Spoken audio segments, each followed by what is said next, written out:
तो जैसे कोई टीचर आपसे ये कह दे कि 40 टॉपिक्स होंगे और नंबर ऑफ क्लासेस आपसे शुरुआत में बता दे कि वो कम ज़्यादा हो सकती हैं, और अगर टीचर ज़्यादा क्लास ले तो ये टीचर की अच्छाई है या उसकी खराबी है?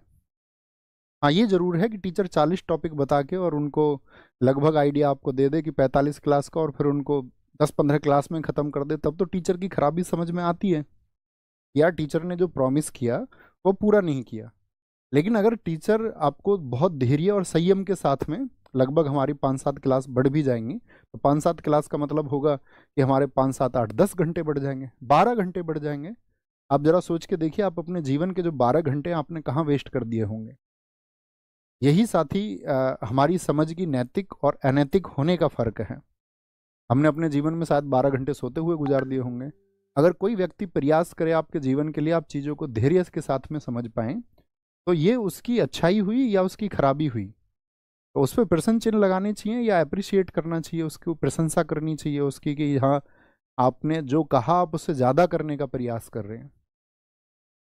लेकिन इसमें दिक्कत क्या है, परेशानी क्या है कि कुछ छात्र असंयमित जिनको हम कहते हैं, जैसे एक छात्र एक गुरु के पास में गया, तो उसने गुरु से कहा कि जी मैं जीवन का जो संपूर्ण ज्ञान है वो चाहता हूँ, और आप मुझे वो संपूर्ण ज्ञान प्राप्त करा दें, और कैसे भी करके करा दें, मैं उसको चाहता हूँ।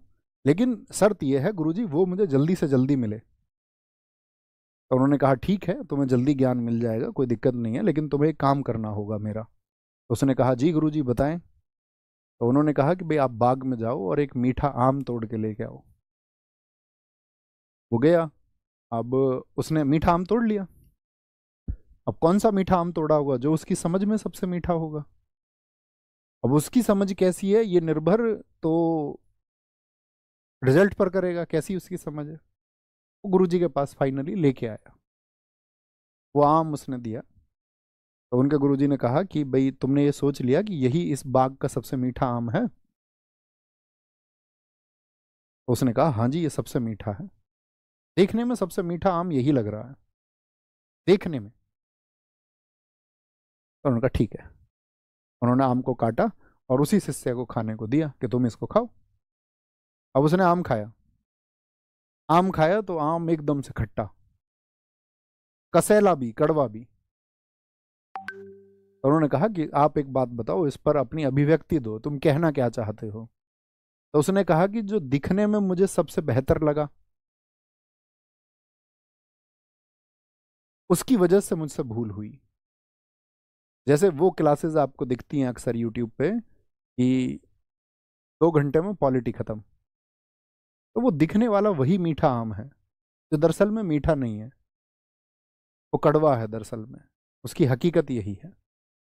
चलिए, तो गुरु ने उसके ना उसे कुछ सार समझाया। उन्होंने कहा नहीं, बात ये नहीं है, ये तुम्हारी समझ और नज़र का फेर नहीं है, ये सिर्फ फेर इस बात का है कि अगर तुम संयम रख लेते तो एक ना एक दिन तो सारे फल पक ही जाते। नदी समुंदर तक पहुंचने का इंतजार करती है, एक यात्रा होती है, तब जाके वो विलीन होती है। एक छात्र के सफल होने का मतलब होता है उसका विलीन हो जाना, यानी कि अंतिम मंजिल को पा लेना। उसमें दोस्त संयम लगता है, धैर्य लगता है। यही प्रार्थना आपसे करता रहूंगा हमेशा, क्योंकि ऐसा नहीं है, अगर आप ऑफलाइन क्लास होती तो मैं तुम्हें डंडे से भी समझाता। ऑनलाइन में यही है कि प्रार्थना से ही समझाया जा सकता है। बात समझ पा रहे हैं? तो संयम सबसे बड़ी चीज़ है, अगर वो आपके अंदर नहीं है तो क्यों 1% ही सफल होते हैं गवर्नमेंट जॉब की तैयारी करने वाले? क्यों? कि संयम ही 1% में होता है। बाकी असंयमित होते हैं, अच्छे भी होते हैं, पढ़ाई में बहुत अच्छे होते हैं, लेकिन असंयमित होते हैं तो नहीं कर पाते। औसत छात्र अगर संयमित हो जाए तो सफल हो जाएगा अपने जीवन, कोई दौरा ही नहीं है इस बात में। ठीक है।